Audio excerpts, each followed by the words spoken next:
Before you judge me, let me tell you how I got here. On my 62nd birthday, I thought I was going out to lunch. I wore my best sweater and even did my hair. But instead of cake and laughter, I was handed a suitcase and abandoned. That was just the beginning. If you think betrayal only comes from strangers, wait until it wears your last name. Stick around till the end and tell me in the comments where you're watching from. They say a mother's love is unconditional, that it's patient, forgiving, and eternal. I believe that. I lived that. Every scraped knee, every sleepless night, every school play I was there. For Brandon, my only son. I woke up on my birthday with a flutter in my chest, that familiar warmth of anticipation. Chapter 62. Alone in my modest house in Dayton, Ohio, but hopeful. Brandon hadn't called much lately, said work was hectic, that things with his wife were tense, but surely he'd show up today. I made pancakes his favorite, even set 2 plates. By noon, I was still alone. My heart sunk a little, but I refused to spiral. I checked my phone a dozen times, reread old texts, just to feel some connection. At PM, the doorbell rang. I opened it to see Brandon standing there with that boyish grin he used to wear when he wanted something. "Happy birthday, Mom," he said, holding a small grocery store bouquet. I smiled through the sting in my chest and hugged him tight. "You came?" "Of course," he said, patting my back stiffly. "Get dressed." I made lunch reservations. I didn't even question it. I grabbed my coat. A little purse slid on the shoes that always pinched my toes, but looked nice. I felt giddy like a girl going to prom, but we didn't drive toward the city or any restaurant. We pulled into a place with a long driveway lined with maple trees whose leaves had turned to ash gold and red. I looked up at the sign and felt my stomach twist. Willow Pines Senior Living Facility. "Brandon, what is this?" He cleared his throat. "Mom, we need to talk. This isn't safe anymore." "You live alone and with your memory lapses." "What memory lapses?" I snapped. He kept talking. "I found a great place. It's safe, comfortable. You'll have people your age activities." I laughed, that bitter kind of laugh that doesn't feel like laughing at all. "You're kidding. You brought me here." "On my birthday." He got out of the car. "Let's go inside." I refused to move. That's when he opened the trunk. My suitcase was already packed. I stared at it, frozen. "You went through my things," he sighed. "Don't make this harder than it needs to be." Inside it felt like time had stopped, smiling faces at reception, the smell of antiseptic and overcooked vegetables. He handed over papers, legal papers, a transfer of power of attorney. My name. His signature. Done. I didn't cry then. Not yet. I let them lead me to a room with beige walls, an adjustable bed, and a small window facing a brick wall. My birthday. Gift. I sat on the edge of the bed with my coat still on, feeling the cold seep through my bones. No cake, no candles, just silence. Hours passed. I finally opened the bouquet. It had wilted from the car ride. The flowers looked like I felt. That night, I lay awake listening to the quiet rustle of nurses, the distant sound of a TV somewhere down the hall. The mattress was too firm. The sheets smelled like bleach. I replayed every conversation with Brandon over the past year, trying to see the signs I'd missed. I thought of all the times I said yes when I should have said no. The times I covered for him, loaned him money, made excuses to others. The moments I swallowed disappointment because I loved him. But that night, I stopped defending him. Something cracked inside me. Something essential. The next morning, I asked a nurse for my cell phone. She said my son had taken care of it, disabled the line, said it was too confusing for me. It was then I realized I wasn't here to be cared for. I was here to be erased. And if I didn't find a way out, they'd succeed. But I'm not as fragile as they think, not even close. I stopped eating for 2 days. Not because I was trying to make a statement, but because I simply couldn't stomach the food. Or the truth. There's something about being treated like you're no longer useful that breaks a part of you that never fully heals. I'd raised a child, built a home, loved fiercely. And now I was just a room number and a patient chart. The nurses were kind mostly, But kindness can feel like a form of pity when you're trapped. They called me sweetheart and Han like I was 10 or 100. No one asked what I did before. No one asked what I loved. To them, I was just another old woman wearing slippers and forgetting things. Even if I hadn't forgotten a damn thing. My roommate Doris slept all day and snored all night. She didn't talk much, but when she did, it was about people who hadn't visited her in years. I listened because I knew the ache of absence too well. I tried to keep my mind sharp. I watched the news in the common room and did the crossword puzzles they left in the hallway. I reread a novel I'd already read twice before. But something inside me was sinking. Deeper. Darker. Then on the 4th day, I met Ruby. She wasn't supposed to work that day. A nurse called in sick, and Ruby Young, with braids pinned up under her scrub cap, and kindness in her eyes filled in. She was checking my vitals when she said, "You don't belong here." I looked at her, startled. She smiled. "Don't get me wrong. A lot of folks need help, and that's okay. But you don't seem lost." I blinked away the sudden sting in my eyes. We got to talking. She asked about Brandon. I told her what I could without falling apart. She listened. Not just nodded, really listened. Later that day, she came back with something in her hand. "This belonged to Mr. Henley, a resident who passed last week," she whispered. "We found it tucked inside a Bible. No one claimed it. It was a lottery ticket, folded a little yellowed and dated 2 weeks earlier." I chuckled dry and brittle. "And you want me to try my luck?" She winked. "Hey, the world owes you something." I didn't plan to do it. Not at first. It felt silly. But boredom and desperation are strange bedfellows. That night, I waited until the hallway was quiet, used one of the facility's ancient desktops in the lounge, and typed in the numbers. My hand froze. My eyes scanned the page again and again. Is million. I covered my mouth with both hands. I looked around. No one was there. The silence that followed was deafening. It wasn't joy I felt. Not at all. It was fear. Pure electric fear.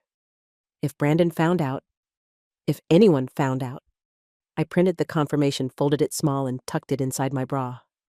The next day, I called Ruby aside. "I need to talk to someone privately. Someone legal." She didn't ask why. She just nodded. Ruby knew someone, a volunteer attorney who came by twice a month to help seniors with wills and such. I waited with my heart pounding until he arrived that Friday. His name was Aaron, young, sharp, and most importantly, discreet. We sat in the tiny break room. I slid him the lottery confirmation and whispered, "Can you help me disappear?" His eyebrows rose, but he didn't flinch. "We'll need to move fast," he said. The next hours were a blur. Paperwork, notarizations, financial transfers. A new phone, a temporary mailing address. He contacted an independent financial advisor who set up a blind trust. My name was nowhere visible. Brandon would never see a cent. I signed a new will, leaving everything to charity, just not yet disclosed. Brandon had already signed away my life once. I wouldn't let him do it again. Ruby hugged me on the night I left. "Don't forget us when you're free," she whispered. I didn't cry. I couldn't. I slipped away just before dawn, wearing clothes that weren't mine, carrying a duffel with only the essentials. They thought I was senile, broken, alone, but I was about to become a ghost with $1 million. Let them look for me. They'd never see me coming. The bus ride out of Ohio was long, quiet, and cold. I sat near the back hood, up, sunglasses on, clutching that duffel like it held my soul. In many ways, it did. I didn't know exactly where I was going. All I knew was that I had to get far enough that no one could find me. Not Brandon, not his wife, not the lawyers he'd likely already called. Aaron had helped me purchase a modest house under a new trust name in rural Tennessee. Something off the grid, but livable. No cameras, no neighbors too close. Just enough distance between me and the life I was leaving behind. When we crossed the Kentucky border, I exhaled for the first time in hours. Freedom had a taste, and it wasn't sweet. It was metallic like blood and fear. The house was nothing fancy. a single-story brick structure with chipped paint and a crooked mailbox. But it had a working heater, clean water, and most importantly, silence. Not the kind you get in a nursing home surrounded by people who've given up. This was the kind of silence that let you breathe. The next few days, I lived like a shadow. I cooked simple meals, walked to the mailbox, sat on the porch, wrapped in an old quilt, watching the wind carry dead leaves across the yard. I checked the news obsessively, half expecting my name to appear in bold letters. Missing woman wins on $1 million. Son claims mental instability, but there was nothing. Not yet. I kept the lottery ticket in a fireproof box under the floorboard in the hallway closet. Alongside it, the new Willa burner phone and a note addressed to whomever finds this, just in case. One morning, about a week after I left Willow Pines, the quiet shattered. A knock at the door. I froze. I hadn't told a soul where I was. I didn't even have a credit card linked to my name. My heart beat like a war drum in my chest. I tiptoed to the window and peeked. Just a delivery man. Groceries. Part of the arrangement Aaron had set up. Still, I couldn't shake the feeling. That afternoon, curiosity got the better of me. I created a fake Facebook profile and searched for Brandon. There he was, smiling in his profile picture, like the world hadn't fallen apart. In his latest post, he wrote, "If anyone has seen my mother, Margaret Taylor, please contact me or the Dayton police. She's been missing for several days. We're worried about her safety." Beneath it, hundreds of comments poured in. Prayers, condolences, people praising Brandon for being such a good son. I laughed so hard I cried. Oh, they had no idea. None. But what truly broke me wasn't the post. It was the photo he used. It wasn't recent. It was from 5 years ago, one of the last birthdays we celebrated together. I had a sparkly party hat on, and he had his arm around me. We looked happy. How easy it is to perform love in pictures. That night, I couldn't sleep. I sat in the living room, staring at the fireplace. My thoughts went in circles, and the longer I sat with them, the darker they became. I remembered every time I'd given Brandon money. Every loan, every lie. I remembered how he gaslit me. Subtly, but enough. He'd say things like, "You told me that already," when I hadn't, or "You're forgetting more and more these days." I thought I was aging poorly. I thought it was my fault. It wasn't. He wanted me to doubt myself. So when he took control of my life, I wouldn't resist. Well, I was done being controlled. The next morning, I called Aaron from a burner number. "I need you to update my will again," I said. He didn't ask why. "What changes? I want to make it very clear. Brandon Taylor receives absolutely nothing. Not a dollar, not a keepsake, not a memory." "Done," he said. "You're safe now, Margaret." But I wasn't. Not yet. Because deep down, I knew something was coming. And I needed to be ready for it. It started with a letter. Plain envelope, no return address, tucked in among utility bills and junk mail. I wouldn't have noticed it if not for the paper. Heavier than usual. Expensive. My stomach turned the second I touched it. Inside was a single sheet. A photocopy. My signature. Or what looked like it. Below it, 2 others. One from my late husband Richard and another from Brandon. It was a loan document dated 12 years ago. A double dollars. Personal loan taken out in both Richard's and my names. The bank's logo was real. So was the notary stamp. But I'd never signed that paper. Never. I sat down on the worn sofa, the letter trembling in my hands. The document had my handwriting, down to the loop in the G of Margaret. But something about it was off. Too clean. Too practiced. My husband would never have hidden a loan like that. And Brandon, he never said a word. I pulled out the fireproof box, retrieved the older file folder Aaron had helped me compile. A collection of past financial documents we salvaged before I left. Inside, I found 3 more forms, all with my forged signature. A cold realization slithered through me. Brandon had been stealing from me and Richard for years. It explained the strange tension in our final years together. The way Richard avoided certain financial topics. How we suddenly had less. How Brandon always seemed to need money for an emergency. But drove a newer car every year. The quiet arguments at night I thought were about work, the canceled vacation plans, the bad investments. I'd blamed aging, the market, a general turn of luck, but it was Brandon. All along, I didn't cry. Not this time. Instead, I opened my laptop and began digging deeper. Over the next 3 days, I pieced it all together. Brandon had falsified several loan documents using Richard's social security number and mine. The amounts varied, doll here, doll there. Some were paid off. Others had been quietly rolled into debt collections. Richard must have covered most of it before he died, taking the shame with him. But one account, still active, showed a ballooning balance of overdimes, and it had defaulted under my name just 3 months before I was dropped at Willow Pines.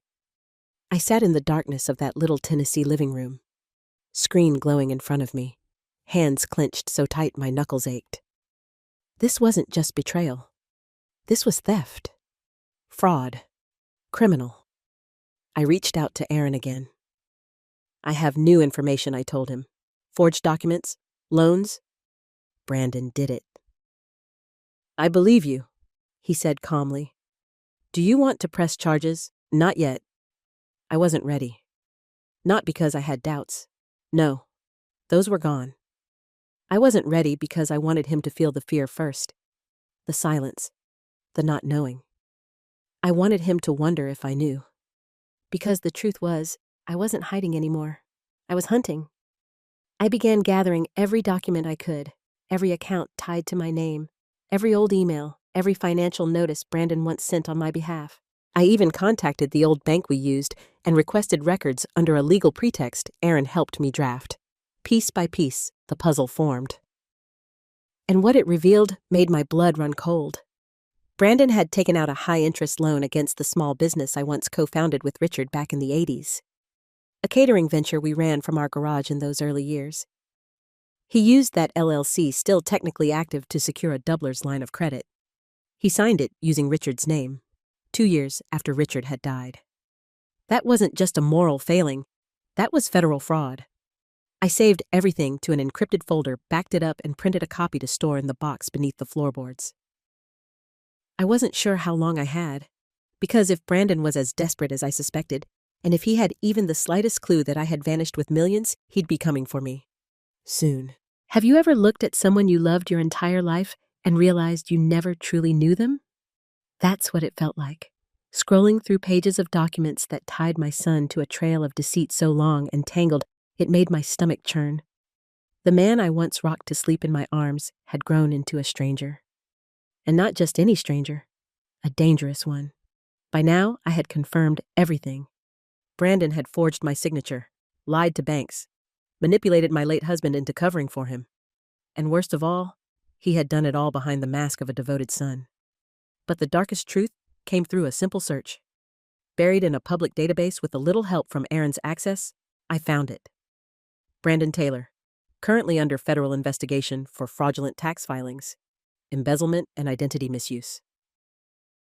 Identity misuse. That one hit hardest. I clicked on the case file, trembling.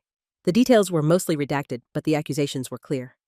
Brandon had been creating false identities, inflating incomes, falsifying deductions, and submitting returns to siphon money through refunds.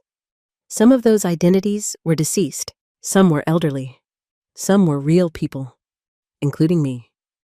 The IRS had flagged several returns filed in my name over the past 3 years. I had no idea. I stared at the screen, my mind in a spiral. Had he planned to take my money from the beginning? Was this the reason he was so quick to shove me into a facility and shut down my phone? It wasn't concern. It was containment. He wanted to keep me silent, disoriented, and out of the way. I pushed back from the desk, pacing the narrow living room, one hand on my chest to quiet the tremors. My own son had weaponized my identity, used my name as a tool for his schemes, and when the heat came down, he'd planned to put me away like a loose end in a messy story. Only now, I wasn't just a loose end. I was the one holding the thread. I didn't call the police. Not yet. Instead, I started documenting everything. Every lie, every loan, every forged line on a piece of paper. I printed them, filed them in manila folders, labeled them with dates. I began recording audio notes. Not because I was scared of forgetting, but because I wanted my voice to be the last one in the room if anything happened to me. Then I made a choice. I mailed a copy of the entire file anonymously to the Department of Justice. Not to make a statement. Not yet. But to plant a seed. They'd have the evidence. If something ever happened to me, they'd know where to look. Still, I couldn't stop the feeling that he knew. I started noticing cars parked longer than usual near the house. Once a man knocked on the door claiming he was doing a survey of the neighborhood. I didn't open it, just watched from behind the curtain, phone in hand. Every knock, every ring, made me jump. And still I didn't run. Not this time. I made another call to Aaron. We need to finalize the trust, I told him. The will, too. I want everything protected. He agreed. We set it all up in my new name, with layers of legal insulation. If Brandon ever tried to claim a cent, he'd be bounced out of every court in the country. But as much as I tried to shield myself with paper and strategy, the emotional blow hit in the quietest moments. I'd sit at night and remember Brandon as a boy. His laugh, his scraped knees, the way he used to fall asleep on my chest. I'd remember the teenage years when things got harder, but I never gave up on him. The college calls, the sudden silences, the growing distance. How did I miss it? How long had he been slipping away while I kept holding on? Maybe that's the worst kind of betrayal, the one you watch unfold in slow motion, always hoping it's something else. But now I knew, and I wasn't going to let him rewrite the end of my story. Because for the first time in my life, I held the pen. The letter came in a plain white envelope. No return address. But the moment I saw the handwriting, I knew. Brandon had always written in sharp, slanted strokes, as if even his pen couldn't wait to be done with whatever he was doing. Inside was a single sentence. I know what you did, and this isn't over. I read it twice, 3 times. Then I laughed, not out of amusement, but because it was the exact kind of arrogance I expected from him. No, I miss you. No, where are you? Just a warning or a threat. I folded the letter neatly and slid it into my growing folder of evidence. By now, I'd been gone almost 3 weeks. Brandon had launched what looked like a public campaign of concern, begging for information, giving interviews to local news stations, playing the role of the heartbroken son searching for his confused and vulnerable mother. It would have been comical if it weren't so chilling. And then, just as I feared, he made his move. A letter arrived from the county courthouse in Dayton. Official. Certified. I signed for it with trembling hands and sat down to open it at the kitchen table. He had filed a petition to have me declared mentally incapacitated. I couldn't breathe. The document included statements from 2 people claiming I'd shown erratic and confused behavior over the past year. One was a former neighbor, the other, his old college friend. Someone I barely knew. Brandon's lawyer had submitted audio clips too, snippets of old voicemails I'd left when I was distressed, lonely, or simply venting. Chopped and edited, they made me sound unwell, unstable. He even attached a letter from a psychiatrist, one I'd never met, claiming concern over my disappearing and paranoid behavior. They wanted the court to freeze my accounts, to seize control of the trust, to drag me back. I felt like the air had been punched from my lungs. Aaron came that same night. He read everything, his expression unreadable. "We've got work to do," he finally said. "But Margaret, you need to be calm. You need to stay sharp. They're counting on panic." I nodded, too numb to cry. The next few days moved like a storm. Aaron contacted an experienced litigator to help us prepare. We gathered documents, video calls, financial logs, even a dated journal to prove I had been of sound mind every day since I left. We scheduled an independent psychiatric evaluation. The doctor, a kind woman named Dr. Levine, came to the house and spent 3 hours with me. She asked about my childhood, my late husband, Brandon. I told her everything. She didn't pity me. She listened. She asked real questions. And when she left, she touched my hand and said, "You're the most lucid person I've seen this week." It felt like the first breath I'd taken in days. Still, the pressure mounted. News of the hearing leaked. The internet, which had briefly sympathized with Brandon's missing mother saga, began to shift. Questions arose. Why hadn't I contacted anyone? Was I unstable? Was someone else pulling the strings? The media loves a mystery, and Brandon knew how to feed them one. But I wasn't afraid anymore because now I had more than just proof. I had purpose. In the quiet of my small home, I began preparing a video statement. I didn't publish it yet, but I wanted to be ready just in case they silenced me. I looked into the camera and said, "My name is Margaret Taylor. I am of sound mind, and I was betrayed by the person I trusted most." I didn't cry. I didn't scream. I just told the truth because I knew what was coming. And this time, I wouldn't be the one on trial. The courthouse in Dayton hadn't changed since the last time I'd passed through it years ago, when I paid a parking ticket and sat in a room full of people hoping to forget their mistakes. Back then, I was a wife, a mother, someone who believed in giving people second chances. Now I was the accused. Aaron had advised me to dress simple but strong, something that said, "I'm not here to beg. I'm here to be heard." I wore a navy blue coat with silver buttons, my husband's old watch, and a pair of sensible heels that clicked defiantly with each step through the courthouse halls. Brandon was already seated at the front of the courtroom when I arrived. He stood as I entered like a perfect performance, a mask of concern draped over his face. He even offered a smile, the kind that strangers would interpret as warmth, but I saw it for what it was. He was here to bury me. The judge, an older man with tired eyes, introduced the case. In the matter of Margaret Taylor's mental competency, the words hung in the air like smoke. Brandon's attorney went first. A tall man with a polished voice and too much confidence. He laid it out like a script. Margaret had gone missing. Margaret was behaving erratically. Margaret was possibly being manipulated. Margaret was a danger to herself and her finances. He introduced the psychiatrist's letter, the one from the doctor I'd never met, and presented those audio clips of me, edited and spliced like a horror reel.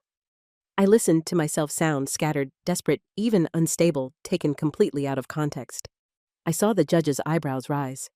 My hands clenched around the armrest. Then Brandon spoke. "Your Honor," he said, voice trembling just the right amount. "I love my mother. I really do. This is the hardest thing I've ever done. But I believe she's being taken advantage of. She's not herself. She's lost." That's when I stood. "My turn, Your Honor." The judge nodded. I walked slowly to the stand, pausing just enough to let the weight of my presence settle. Then I spoke. "My name is Margaret Taylor. I am 62 years old. I am not mentally impaired. I am not lost, and I am not anyone's victim." I opened my folder methodically, carefully, and handed a copy of Dr. Levine's full psychiatric report to the judge, signed, dated, and certified. The verdict: completely sound mind. No indicators of cognitive decline. Emotionally stable. I watched the attorney's shoulders tense. Brandon's face twitched. Then I continued. "I have here," I said, lifting a second folder, a log of every phone call I made the week before I left, receipts for the transfer of funds to a legal trust, medical records clean, and a signed affidavit from the attorney who helped me exit the facility stating I was lucid, logical, and in full control of my decisions. I paused. "And I also have something else, but I won't be presenting that today, not unless I need to." I didn't show the file, the one with every fraudulent signature, every stolen loan, every manipulated tax document Brandon ever touched. That was my ace. Instead, I turned to the judge. He put me in a facility without my consent, took my phone, took my freedom, and now he wants to take what little I have left. My voice, my independence, my dignity. Don't let him. The courtroom was still. Aaron sat beside me, silent but steady. His eyes met mine, proud but not surprised. The judge leaned back, thumb tapping the file. "I need time to review all documents and the medical evaluation. The court will reconvene in 2 weeks." 2 weeks. Brandon turned toward me as the session ended. He tried to catch my eye, but I didn't give him the satisfaction. He left the courtroom with clenched fists and a jaw set tight. His mask was cracking, and I walked out with my head high. The war wasn't over, but for the first time, I knew I could win it. 2 weeks. That's how long the judge gave us. But Brandon didn't waste a single day. Within hours of leaving the courthouse, he doubled down on his public campaign. The local news ran a news segment, "Missing Mother Reappears in Court, Son Fears Exploitation." Brandon spoke directly to the camera eye's moist voice shaking just enough. "I just want to make sure my mother is safe," he said. "She's been through a lot. She's not thinking clearly. And I'm afraid there are people around her with bad intentions." I watched the broadcast from my living room arms folded jaw tight. There were no bad people around me. Just me. Just Margaret Taylor, the woman who raised him, who sacrificed, who forgave more than any mother should. And he had the audacity to paint me as a puppet. That was the moment I knew. The silent war I had declared in my heart was no longer enough. I needed to act. I called Aaron and asked him to come by. When he arrived, I handed him the sealed envelope with every document I had collected: the fraudulent loans, the forged signatures, the tax returns Brandon had filed under my name. "Send it," I said, "not to the court, to the Department of Justice, anonymously." He opened the envelope, flipped through the pages, and nodded. This will get their attention. I'm counting on it." But I wasn't done. That night, using one of my new aliases and a fresh online account, I made a sizable donation, $5 million, to a national nonprofit organization that protects elderly individuals from financial abuse. No name attached, just the transfer. Within a week, they launched a campaign using my case as a symbol. They didn't name me, but the timing was too perfect. People started whispering, sharing, questioning. How does a mother vanish, then reappear with money, but her own son tries to lock her away?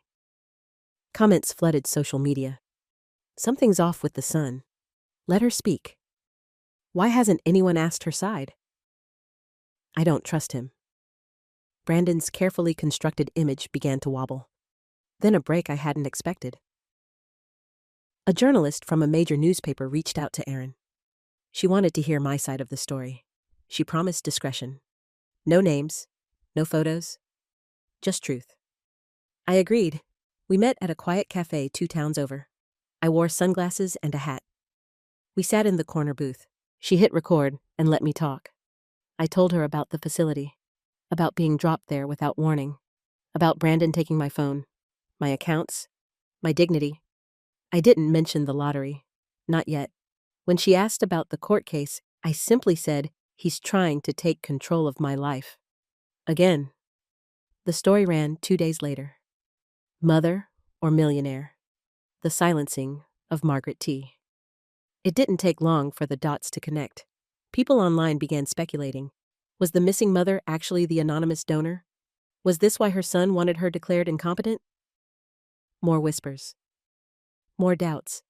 And still, I remained quiet. Because Brandon's downfall wouldn't come from an accusation. It would come from a reckoning. 2 days before the court reconvened, Aaron received a call. It was from the Department of Justice. They had received our anonymous file, and they were opening a case. Brandon didn't know it yet. But while he was building a castle of lies in courtrooms and cameras, I was setting fire to the foundation. And the flames were getting higher. The second hearing felt colder. Not because of the weather, though the Tennessee wind had turned cruel that week, but because something had shifted in the air around us. Brandon walked into the courtroom looking less confident this time. His shoulders weren't quite as high. His lawyer whispered urgently as they took their seats. They'd seen the article. They'd seen the shift online. They were feeling the cracks. I sat calmly, my folder of documents neatly tucked into my lap. I wasn't afraid anymore. I was angry. Not the kind of anger that lashes out, but the kind that sharpens into precision. This time, we went first. Aaron opened with a statement that silenced the courtroom. "Your Honor," he began, "since the last hearing we've completed a full independent psychiatric evaluation, submitted detailed financial logs proving Mrs. Taylor's independence and coherence, and have discovered through legitimate public records that the petitioner, Mr. Brandon Taylor, is currently under federal investigation for multiple financial crimes including identity misuse and tax fraud." He handed the judge a copy of the public case docket. Brandon's attorney stood up immediately, protesting. "That investigation has no bearing on..." The judge held up a hand. Sit down. The courtroom held its breath. Then came the real blow. Dr. Levine, my independent evaluator, took the stand. Calm, intelligent, direct. She confirmed that I was not only mentally competent, but emotionally sound and fully aware of my decisions, including my choice to leave the nursing home.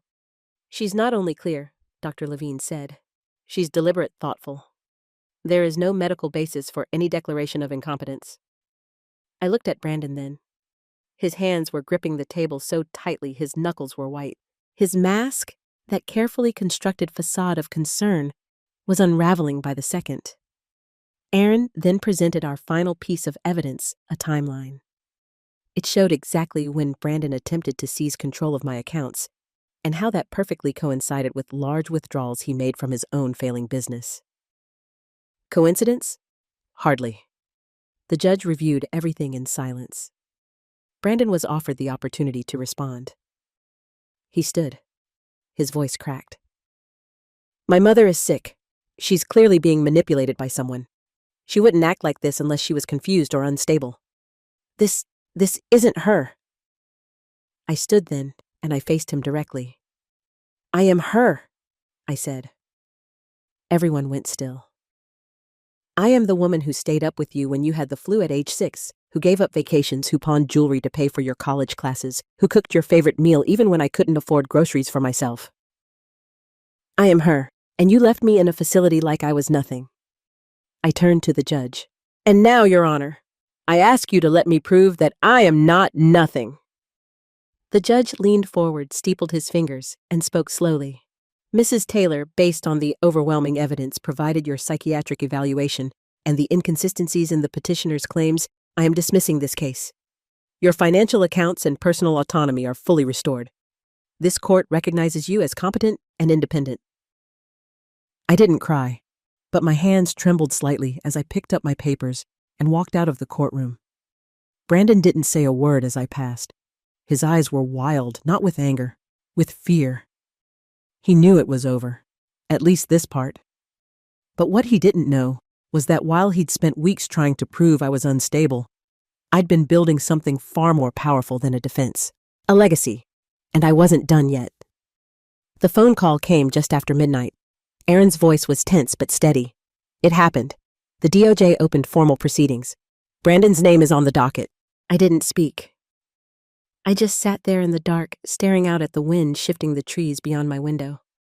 A part of me had been waiting for this moment, but now that it had come, it didn't feel victorious. It felt inevitable. The next morning, the world caught up. The media swarmed at first. Brandon Taylor, son of recently spotlighted elder abuse case under federal investigation. My name wasn't mentioned, not directly, but the dots were too close not to connect. People remembered. The missing mother. The court battle. The anonymous donor.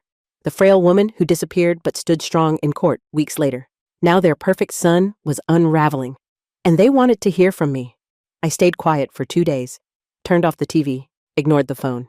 I cooked myself breakfast, watched the birds peck at the frostbitten yard, sat with a pen in hand and wrote letters I never intended to send. But silence wasn't justice.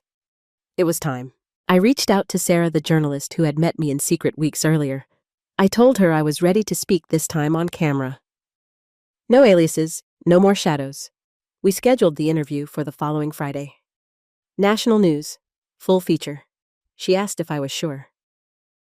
I've never been more sure, I said. The day of the interview, I dressed simply. Gray sweater, small silver earrings. No makeup, no stylist, just truth. We sat across from each other in a quiet studio. The lights soft and warm. Sarah leaned forward. Margaret, the world knows the headlines. They've read about Brandon, about the case. But what they don't know is the heart of it. Why now I looked directly into the camera. Because it's not just about me, I said. It's about every parent who gave everything and was thrown away. Every older adult dismissed, erased or locked up under the excuse of love. I was almost one of them. And I won't be quiet anymore.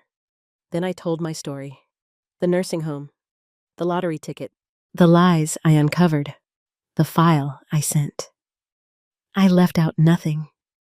Sarah's eyes welled as I spoke. But I didn't cry. I was done crying. That night, the interview aired. Millions watched. Messages poured in, people from across the country sharing their own stories of betrayal, abandonment, and survival. I wasn't just Margaret anymore. I was a mirror. Brandon didn't speak publicly, but sources close to him said he was devastated, that his life was falling apart. Good. He built that life on manipulation, and now it was collapsing under the weight of his own cruelty. But I didn't gloat. Instead, I got to work. I made plans to launch a foundation, one that would protect elders from legal and financial abuse. Not in name only, but with real legal support. Real funding, real advocacy. I named it the Margaret Project, because if they were going to use my name to strip me of dignity, I was going to use it to give dignity back. Still, the pain lingered. Not because Brandon was suffering, but because I had once loved him with a kind of loyalty that blinded me. And now I had to learn how to live without that illusion. But I had something better now. I had the truth. And no one could take that from me again. Brandon's arrest didn't come with sirens. It came with headlines. Brandon Taylor indicted on multiple counts of wire fraud, identity theft, and tax evasion. I read the news on a quiet morning with my tea in hand, and my cat curled beside me. The house was still except for the steady hum of the refrigerator and the wind brushing against the shutters. For a long time, I just stared at the article. Not because I didn't believe it, I did, but because I had imagined this moment so many times that when it finally came, it almost felt like déjà vu. He was out on bond, of course. Money can buy time, even when it can't buy peace. But the damage was done. His name had become synonymous with betrayal. Former clients pulled their business. His credit lines were frozen. Friends gone. Even his wife had issued a statement through a lawyer. She was filing for divorce. He was alone now. I should have felt triumphant, but all I felt was hollow. The thing about surviving betrayal is that it doesn't leave you whole. It leaves you wiser. Yes, sharper, stronger maybe, but something soft dies in you. That blind trust, that belief that love is enough to keep someone loyal. I didn't grieve that softness. I buried it. It was a chilly Saturday when I walked into the town center for the first time since the interview aired. People recognized me. They didn't whisper. They didn't stare. They smiled. One woman, maybe in her 40s, touched my arm and said, "You gave my mom courage to leave a bad situation." A young man behind the pharmacy counter slipped a note into my prescription bag. "My grandma says, thank you." I didn't seek this attention, but it came gently like sunlight through heavy clouds. Aaron stopped by that afternoon. They offered him a deal, he said. 10 years if he pleads guilty. If not, it goes to trial. And I asked, still pretending it's all some misunderstanding. "He thinks he can outsmart the system." I shook my head. "He's been pretending his whole life." Aaron hesitated. "He still hasn't tried to contact you." I met his eyes. Not directly, but I had received something. A letter unmarked envelope slid under my front door one evening while I was in the kitchen. Inside, a photograph. It was from my 60th birthday. Me in a yellow sweater, laughing with cake on my face. Brandon beside me holding the knife, laughing too. On the back, just one sentence in his handwriting. "You always believed in me." I'm sorry that wasn't enough. I sat with that photo for hours. Not crying, not raging, just remembering. Remembering the boy who asked for one more bedtime story. The teenager who drove my car into a mailbox and cried when I didn't yell. The man who hugged me tighter than usual the day his father died. They were all parts of him, and I loved them. But love, true love, demands truth. And Brandon chose lies. That night, I burned the photo in the fireplace. Not out of hate, out of release. I watched the flames curl around the paper, blacken the edges, erase the smile. I didn't need a picture to remember. I needed peace. And I was almost there. The morning I returned to Willow Pines, The sky was pale gray, the kind that softens the world without hiding it. I stood outside the facility for a long moment, staring at the very place where I'd been left like luggage. The parking lot was quiet. The trees were bare. But something had changed. The front doors opened and Ruby stepped out before I could knock. She gasped when she saw me. "Oh my God, Margaret," I smiled. "It's me." We hugged.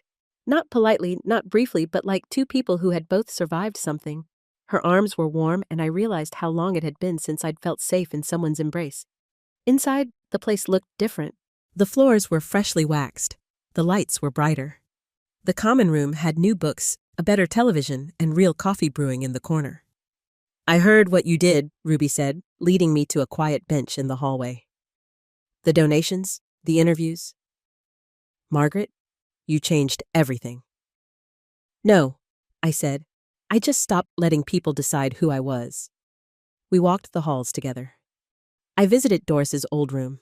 It was now a reading lounge. The staff looked up, some smiling, some stunned. A few residents recognized me. I nodded to each of them. They weren't invisible anymore, and neither was I. That afternoon, I gave a speech in the new activities room. There were folding chairs set up, and the staff had made cookies. Ruby introduced me like I was someone famous, but I shook my head. "I'm not here because I'm rich," I began. "And I'm not here because I was wronged. I'm here because I was silenced.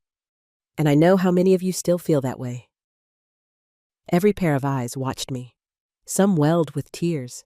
"I want to tell you something. I wish someone had told me a long time ago," I said. "You are not a burden. You are not forgotten. And you are not finished." Applause followed soft, at first, then louder. I smiled, feeling the weight of every lonely night I had ever spent now replaced by something warmer, something full.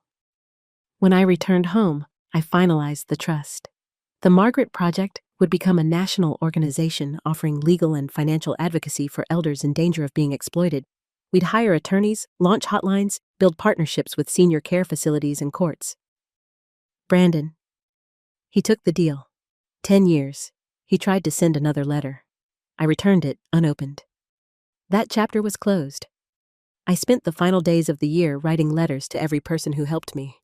Aaron Ruby, even Dr. Levine. I thanked them not for saving me, but for standing beside me while I saved myself.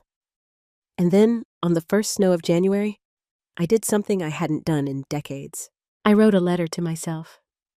It was short, just 1 page. I read it aloud as I sat by the fireplace, the cat curled at my feet. "Dear Margaret, you weren't crazy. You weren't too trusting. You weren't weak. You were just a woman who loved too deeply. And when they tried to write you out of your own life, you picked up the pen and wrote the ending yourself. I am so proud of you. With love, yourself." I folded the letter, placed it in a small wooden box, and set it on the mantel. I didn't need a legacy of money or revenge or even justice. I had something greater. Freedom. And for the first time in my life, I was finally fully, completely free. Thanks for listening.